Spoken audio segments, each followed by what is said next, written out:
Music that makes you want to dance. And the king of Afrobeats, Davido, has been on the forefront of bringing the genre to the masses for well more than a decade now. His fourth studio album, Timeless, continues to reinvent the sound of Afrobeats. Its energetic sound is what the world keeps listening to and can't. Davido, the king of Afrobeat. His fourth studio album, Timeless, continues to reinvent the sound of Afrobeats. Its energetic sound is what the world keeps listening to and can't get enough of. ABC's Rena Roy spoke with him. This is capable of causing confusion between the FCs, 30BG, Whiskey's FC, and Burna Boy's FC. That is what I kind of understand, because this particular television station is coming out. It's an international television station coming out with Davido being the king of Afrobeat. Do you think Davido is the king of Afrobeats? Let's listen further. One thing a lot of people can agree on is your title of king of Afrobeats. For sure. So what has this level of success been like for you? Being called that is amazing, and it's been a long time coming. I started when I was pretty young, you know what I'm saying? Some people say I'm still young, but I disagree. I think I'm a grown man. You know, not only Afrobeats, but African culture as a whole to be, you know, very respected and cherished in the Western world, you know. So yeah, I'm happy about that. And let's talk about your music, which, by the way, I'm a big fan of. You are Nigerian American, but how would you describe your particular sound? I would say my style, not musically, but my style, like my lifestyle, I would say has a lot of like Western culture, which is like America kind of hip hop. But my music, I feel like my music is 80%, 90% African cultured.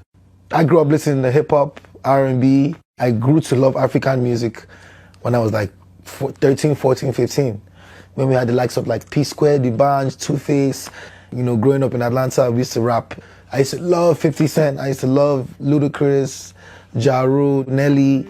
But when I got into college, and you know, African music started, you know, growing up and growing. You know, Davido to an extent respect Two-Face, Idibia, P-Square, The Bunch, and a lot of others, because these guys actually contributed to the music industry, and we cannot really push them away from the music industry. Now, some people are saying, Davido, why are you answering the king of Afrobeat? To an extent, he's one of the most influential Afrobeat artists in Africa. Having about 28 million followers on Instagram is an influence to an extent. Based on the things he has done within and outside the industry, you will understand that Davido to an extent is influential and is mighty in the industry. Remember when Davido came out to say, you know what, I want my friends to give me 1 million naira each, and he raised about 250 million naira, and this guy was able to donate that to charity. That is a big influence on the side of Davido. I remember during the lockdown when there was coronavirus, Davido actually raised money for the research with one of his songs called Dochi and Gabbana. Let's catch a glimpse. I got a chance to speak with internationally known singer Davido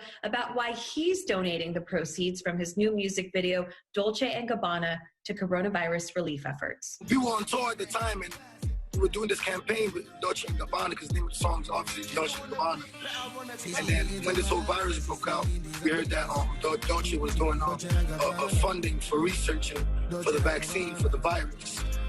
So we brought up this. Just understand that, you know, it's not about singing on stage or the rest. It's what you are impacting, you know, in and outside the Afrobeat industry or outside entertainment. That is what is making Davido one of the biggest and the king of Afrobeat to an extent. And a lot of people can always attest to the fact that he has a great impact in the Afrobeat industry, and I cannot really doubt it at a time like this. Moving further with his interview, let's catch a glimpse. I used to love 50 Cent. I used to love Ludacris, Ja Rule, Nelly. But when I got into college, and you know, African music started, you know, growing up and getting big from back home, and then I just fell in love with it, right? And I was like, yo, this is what I want to do. Yes, his life changed as a result of African music. You have to trace your roots to an extent, and that is what has helped Davido. I remember when the Afrobeat industry was like, you know, trying to move with the age, the lives of Idris, Abdul Karim, and a lot of others were sounding like the Westerners. Until they traced back their roots, they began sounding like the Africans, the Nigerians we know. That was explosion in the Afrobeat industry. I kind of understand. A lot of people have said this, that immediately they came back home to, like, kind of register their inputs, their impact in the industry, they got some kind of relevance. How do you think African music has evolved over all this time? Man, I always used to come to America like as a kid once a year. My brothers and sisters all grew up in Atlanta. My mom graduated from an Atlanta university. My dad went to school in Kentucky.